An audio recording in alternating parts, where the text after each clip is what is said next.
Amazing.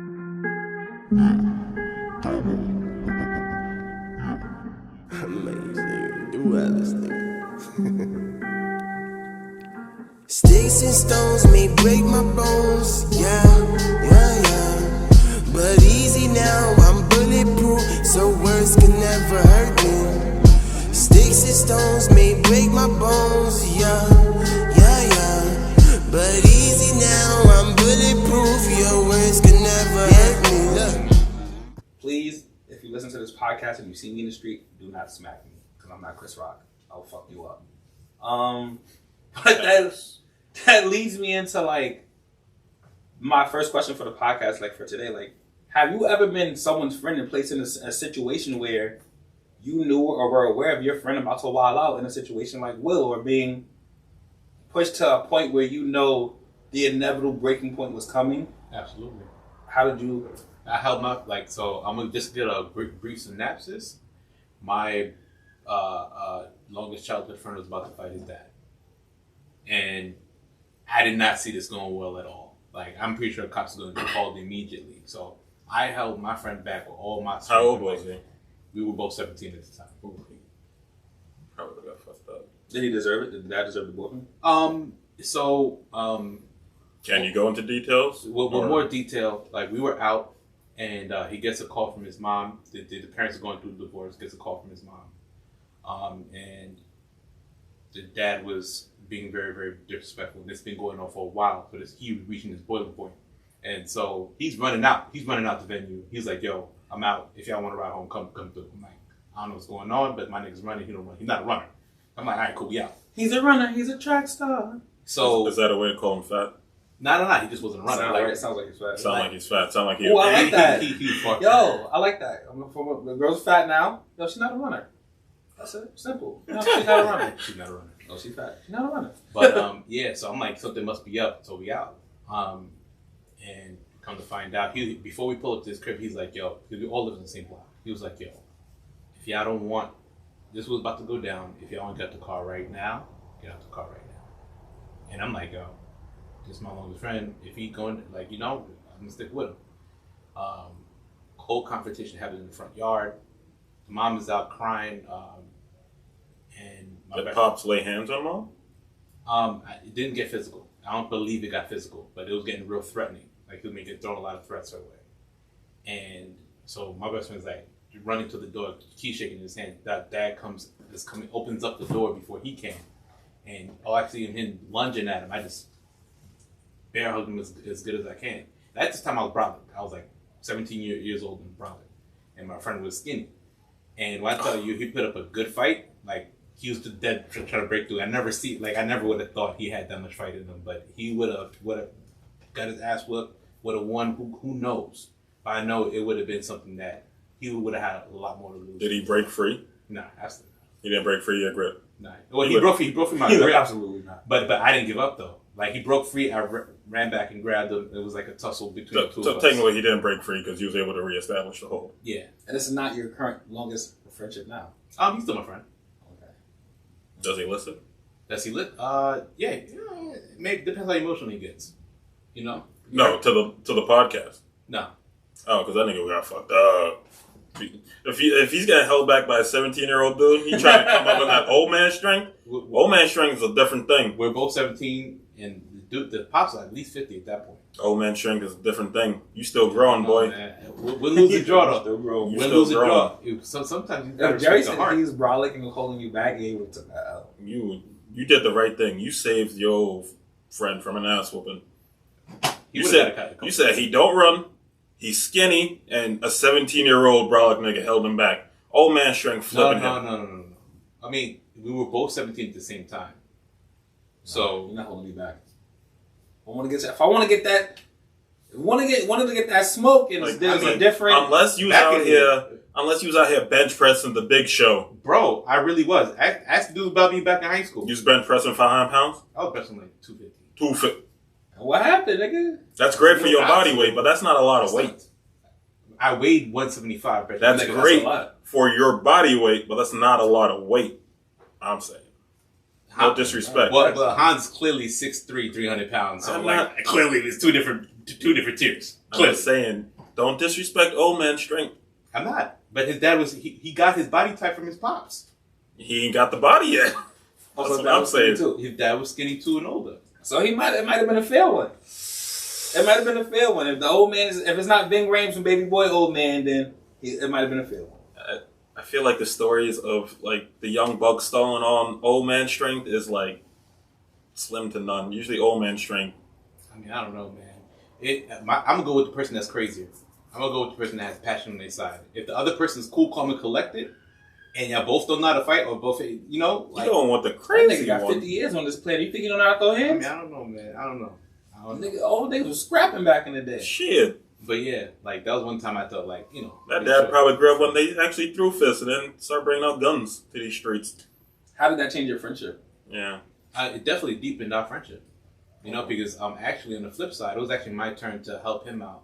Because after that, they went a time where they didn't have a place to live. Because after that, they decided not to live with the pops anymore, and he was sleeping over at my crib.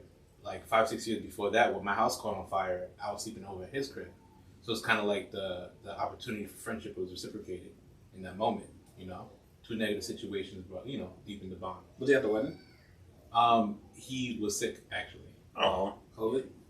That was pre-COVID. It was pre-COVID, but he was sick. It might have been COVID. It might have been. Did he go to China? Possibly. Did he travel outside the country before the wedding? Not to my knowledge. These are facts we need to know.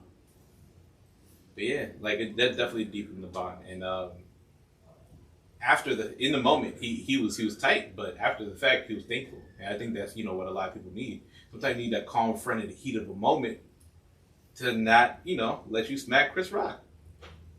That is true. I agree. Have you ever been that? But sometimes you need that friend who wants to smoke too, though. Absolutely. Have you ever been that friend? Yeah, absolutely. So, damn, you do it. I know you got stories. No. But have you been that friend? I don't want to be going with the story. Have I ever been the friend who wanted to smoke? Yeah. Damn. That's crazy. I'm a peaceful, fun-loving guy. I'm normally just a drunk. The nigga just might have his thing on him just in case, though, huh? I got these hands on me. I don't carry my gun because I drink, so I don't want that responsibility. You don't apply to it? No. I'm not shooting myself. No. I'm always ready for the smoke. But it just depends. Like I don't go out with people who are searching for issues or for fights. Mm-hmm. So if someone I'm with gets into an issue or gets into a fight, I'm dead sober now. I'm serious now. We fighting. Yeah. Because I don't hang out with those type of people. Mm-hmm. So whatever got y'all to that level is justified. Like ain't no going back. Now it's go time. Like what's up? Yeah. It's I have a weird relationship with friends because I don't have that. I don't want to burp. But like you said earlier, like you have like multiple best friends. Like, great friends. Whatever adjective you want to use. Okay. All right. Yeah. Whatever you want to call it. I don't know if I have those or if I ever really had them. Like, I guess you can qualify like Don over here as a best friend. I know. But No, to me, at your service. that doesn't even really fit that because I value this man as a family. Like, I look at him as like my brother. Mm-hmm. I've like spent more time with him than I've done with my actual brother. Mm-hmm. So like I view him as family. So it's not even like a best friend thing. This is family. I look to my left, I see family. I look to my right, I see family. But like I've met a couple of your best friends. I don't have that. Yeah. I've met a couple of your best friends. I don't have that. I don't have that person, that best friend to talk to, per se. So I'm just like, have I ever had like I had to hold a friend back or stand up? Like, no. For the most part, I'm like disconnected from that. So do you feel as though because you view us as a family, that restricts you from having that person to talk to? Do you feel like family, once you cross that line, you're like, all right, well, I can't say certain things? Because that's what I'm like, you said like, I don't have that person I could talk to like that. So it's just like, because we're family, do you feel like, all right, cool, you're in this category in my mind now? I can't say, like, I can't talk about these parts of myself? I've never had good relationships with friends. And that, I guess you would say, like, the people you would thought was my best friends from childhood, at a certain point in time, I cut them off. Because I didn't like what they were going through or what they were turning into be. I didn't want to be that, so I just cut them out.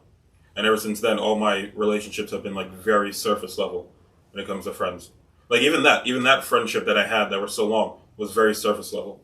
There's never been a point in time where I had the comfortability to say what's ever in here to another person without like fearing of being judged or ridiculed or anything of like that nature.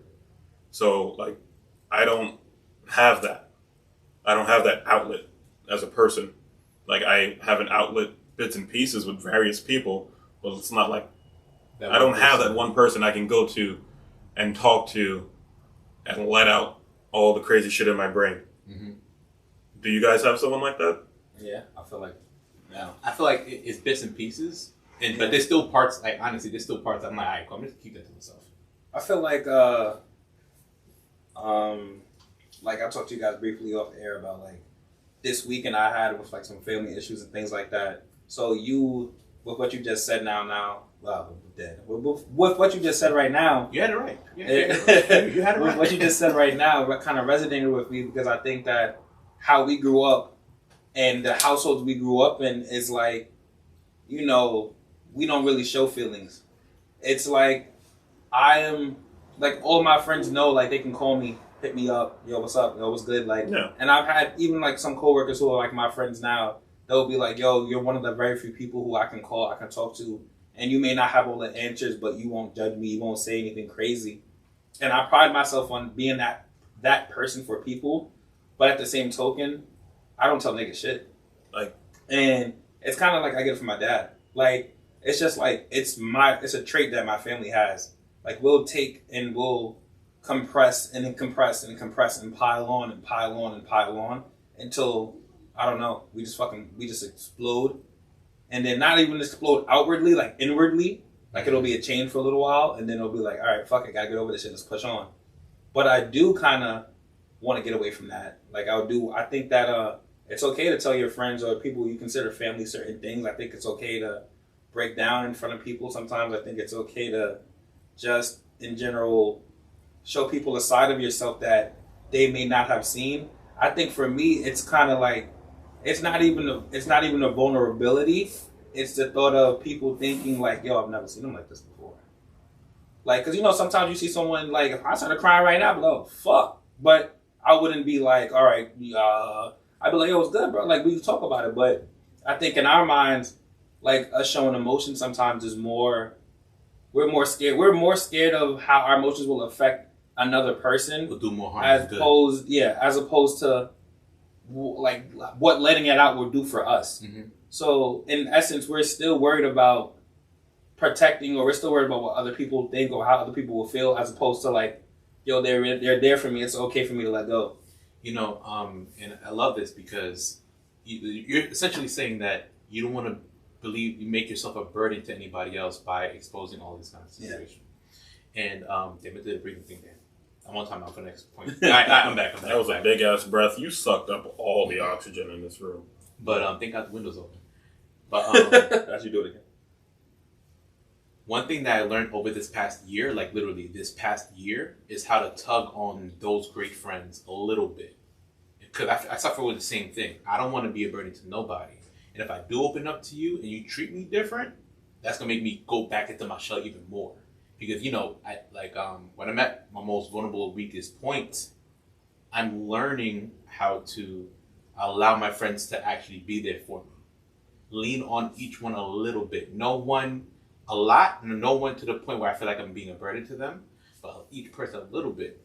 Like I remember last year when we was playing ball, I needed Hans to just play ball.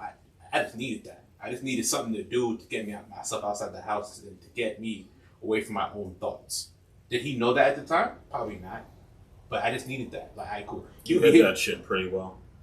Because when I had mine, I was like, nah, I can't play ball. I'm going home. I'm gonna go there was one day me and Hans was playing ball, and like I just felt like shit. Like I just felt like crap, and I'm just like I can't say nothing, and I'm just like I don't even want to be here, but I'm still here. You get what I'm saying? Because I'm trying, you know. And I remember when he was going through a lot closer to the summertime, and he had his point, and it's just like, for me, I'm like I know exactly how you feel. Maybe a different cost to get this outcome, but I know exactly how you feel. But he was just like, you know, dealing with it in his own way. And He whooped my ass that day. One of 3 games I won in the hundreds of games that we played. Whooped my ass. It was so bad. I told him, like, yo, son, I can't forget that now. You took like, notes. I'm like, yo, son. Like, he was nice about it. He was real casual about the ass whooping, but damn, could let me score a couple more points. I'm like, yo, son, you gonna play ball or not? Because for me, that was what ball playing was for me. I was using it as an outlet. I'm like, yo, bro, play ball. I mean, beat me down, like, cause he would beat me down most days. Pause. Hey, yo, you said this crazy. But he'll beat me down most days. I'm like, yo, son, where's your fight today? Yeah. No post game, no nothing. I'm like, where's your fight at today? What's going on? I'm like, put it all in basketball. Leave it on the court. And Okay, cool, Pop. No, but that's what it is. Like, that's what it is. Jerry Popovich over there. All right, coach. Nah. Yeah. But, one thing I learned throughout last year, I was in my dark season, I just tug on a lot of people a little bit. I'm like, yo, I just need to hang out with you a little bit. How do you feel comfortable doing that? I had to Was that something you just looked in the mirror, I'm going to do that? Because, and bro, you did it? I've been going through this for years, like almost a decade. So for me, it was like, I have to do something different this time. Or like, I believe like, yo, son, I'm not going to make it if I don't. Like, I might have a full-blown breakdown, might have to check myself in somewhere if I don't. I have to do something like, Martin Luther King said the definition of insanity is doing the same thing, expecting a different outcome. He did that? I mean, I thought that was from Far Cry 3. But, so for me, I was like going through this and I'm just like, yo, let me just call on my friends. Some people just pray for me. I ain't gonna go into detail, just pray for me. Some other people, like, yo, I'm struggling with this particular thing. What do you think about that? Bouncing ideas. Other people, just come through. Other people, just want to grab a drink real quick. Other people, oh, you doing that? I'm gonna pull up too. What you doing today? I'm gonna pull up. Just want to be around you in the same space. And nobody really knew what I was going through. But for me, I just want to give away all your tells. I mean, yeah. Now, next time you do that, nigga's gonna know you're going through some shit. And that's okay, because it's your fucking bag. It's a part of my growth. Because after I made it out of that season, I'm like, son, I can't be quiet about this no more. Because me being vocal about it and doing the little things that I did is what I believe helped me get through it. So after that, I'm like, yo, I'm gonna be vocal as possible. And people, it's weird because niggas, like, I remember I was out of it and niggas talked to me like I was still in it. I'm like, son, I'm good. I promise you, I'm straight. I'm entirely good. But it's something that we have to unlearn and then relearn. We have to unlearn bottling everything in and then learn how to healthily let things out to the right people at the right time. Because it could also be unwise where you do say the wrong thing to the wrong people and they treat you differently. They ostracize you, Those ain't your friends then. And you don't learn that until an extremely bad moment. I know that shit. So then what separates the good friends from the great friends? Because we don't do besties, right? I mean, for me, like, I'm a really observant person. So I do observe people. And then sometimes it could be like little things like, all right, cool, I see how you... And again, I pull into different people for different things. Some people have weaknesses, some people don't. That's why I don't believe in that term of best friend. Because if you're my best, you're my ace, you have to be like 99.9% straight, like good, So I have a lot of great friends that have great characteristics, and everyone has flaws. So I tug on, if this person is a great listener, cool. This person is a great person to give advice, cool. This person is great for just playing video games and shutting up, cool. Like, and I just tug on everybody. So I think, dependability, I guess you could say, me just seeing people just like, yo, they solid, never shake, never fold, always there, I think that definitely be one of the reasons why I call somebody a good friend or good, even make it to the friendship level. I think for me, it's just as simple as all of my friends, pretty much, all of my close friends, they kind of know how to like handle certain things when it comes to me. Like, I don't divulge much. I don't really talk about my feelings. So if I know, like, I'm like, yo, I'm going through some shit right now. I need a moment. And it's a moment that's lasted for a while. I have friends who be like, all right, nigga, what's going on? Like, one of my friends, like, you guys know him, like, one of my friends would be like, yo, and I joke with like, yo, I'm coming to kidnap you. I'll be like, nah, nigga. He'd be like, yo, I'm outside. I'm like, nah, nigga. He'd be like, all right, I'm at your front door now. I'm like, nah, nigga. Now the nigga's at my bedroom door. Like, oh, you gotta get up and get dressed and we gotta go. So, like, not taking no for an answer. Like, yeah, like, not taking no for an answer. Like, yo, nah, come outside. Like, or call my dad. Like, oh, tell me to get dressed. So, things like that I appreciate. Or if I tell, like, my friend, like, yo, I want to pull up, have some drinks. They'll be like, yo, I'm not drinking, but I can drink all of her liquor in her crib and she won't bat an eye. She'll be like, you want a sandwich? I'll be like, yeah. And the next thing you know, I'm telling her all my feelings. But it's just a matter of the people who know you. And just, I've been fortunate enough to know and be able to pick really good friends. And even the people who are not really good friends or not really close to me, they kind of go through similar things. And I think that we don't realize that the things that affect us are affecting a lot of other people, and that they're just not talking about it. And sometimes it takes that trigger of one person talking about it in order for other people to want to talk about it.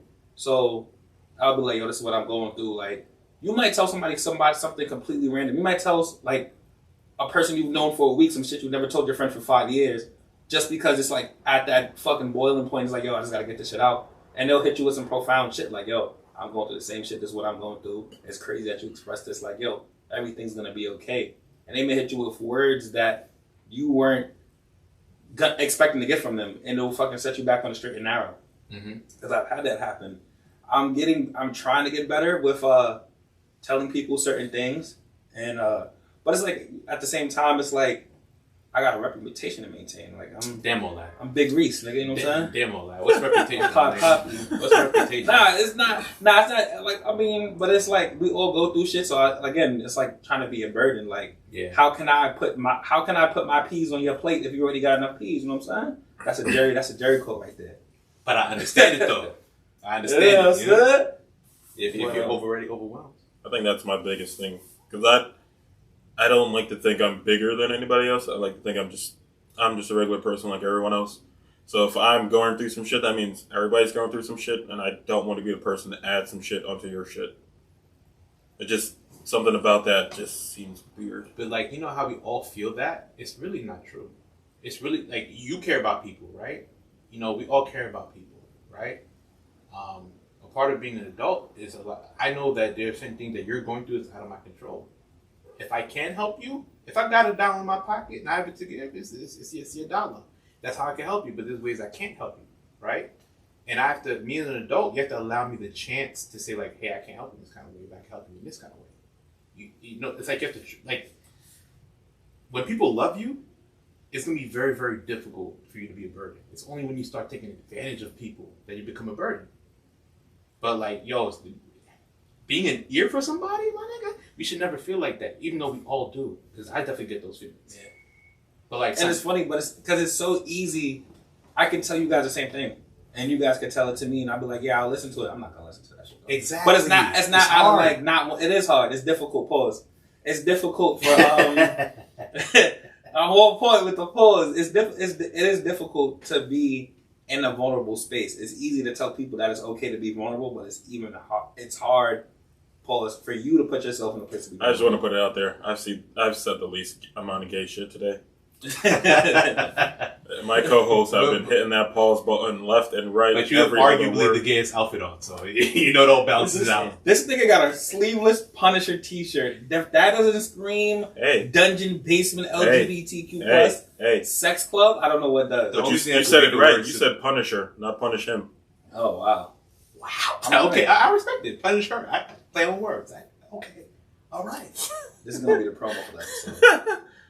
This nigga in a Punisher t-shirt. Get the nipple. Get the nipple. Get the nipple. Son got a crop top on. This nigga got a crop top on. Nigga looking like a Spice Girl. It's my job to make people feel uncomfortable. Oh, is it?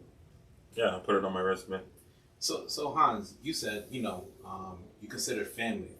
So you speaking about Don specifically, you said about time making family. But was Don a good friend before then? What made Don that good friend that could make it to the family realm besides time?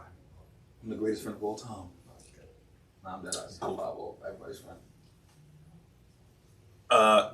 Like I said, I don't tell people things. I don't share things. For the most part, most of the stuff he probably knows about me has been shared through from other people.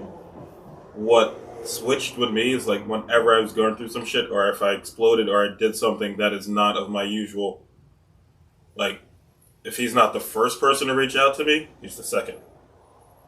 Like, it's either him or Monty that reach out to me first to check in if, like, they heard something from my sister or from my mother or from you or from anybody about me. I know I'm going to get a text from him. point blank, what you doing? Come over, let's go drink some beer. Let's play some video games. Let's go to the movie. He'll reach out. So that when that happened, even if I sharing stuff is not my thing, but I know that regardless, he's there for me. Mm-hmm. Even if I don't always rely on it as much as I probably should, I know he's there for me. So that to me, that separates. I've never asked this man for a single thing. He's always given to me. Shit, now I'm fucking crying. That's what we here for, nigga. That's what we. No, joke. Damn, like, this nigga wearing a crop top, crying, my nigga. It's questionable. It's real questionable. That shit's match, bro. It's gonna cry all over yourself. Like, I'm used to being the best friend. Mm. I'm not used to having someone. So I'm usually the one giving my time, giving my energy, listening, doing all the things that I guess someone would do for me. But I never put that out there for someone to do. Like, this man has done, like, all those quote-unquote things without me ever asking him to do so. So that's not friends, that's family to me. Favorite episode. That means he cares about me in a way that I've given him no reason for him to care about me. But he does. It's all love, kid. It's all love. I don't got no tissue. Yeah, I'm like looking around with wipe it on the 316 shirt, bro. Nah, I'm not going to do that. That's actually good. Stone Cold. That's the bottom line. That's the bottom line. But, it's like what you said kind of resonated with me a little bit. Sometimes it's about, like, to me, what I value in, like, a friendship is, like, the silence. Like, if I know, like, and you laugh, but, like, even it's real. If I can chill with you, if we can chill as friends, whether it's male, female, like, and this even goes for some of my relationships. If I can chill with you for hours and all we do is drink beer, watch anime, be on our phones. We just kicking it. You're good? Yeah, I'm good. All right, cool. Like, to me, that speaks volumes of, like, a friendship. And I get it. It's weird, but sometimes you just need the presence of a friend in your like space to feel okay or to be okay. What up? It's your boy Hans, aka The Big Paws. Welcome to our official YouTube channel. We're going to be dropping clips daily, weekly, and nightly. If you like us, give us a like on Facebook, a follow on Instagram, a retweet on Twitter. Shit, we bringing Skonex back. MySpace, you heard of it? We might bring that back too. And if we offended you, cool. We don't give a fuck.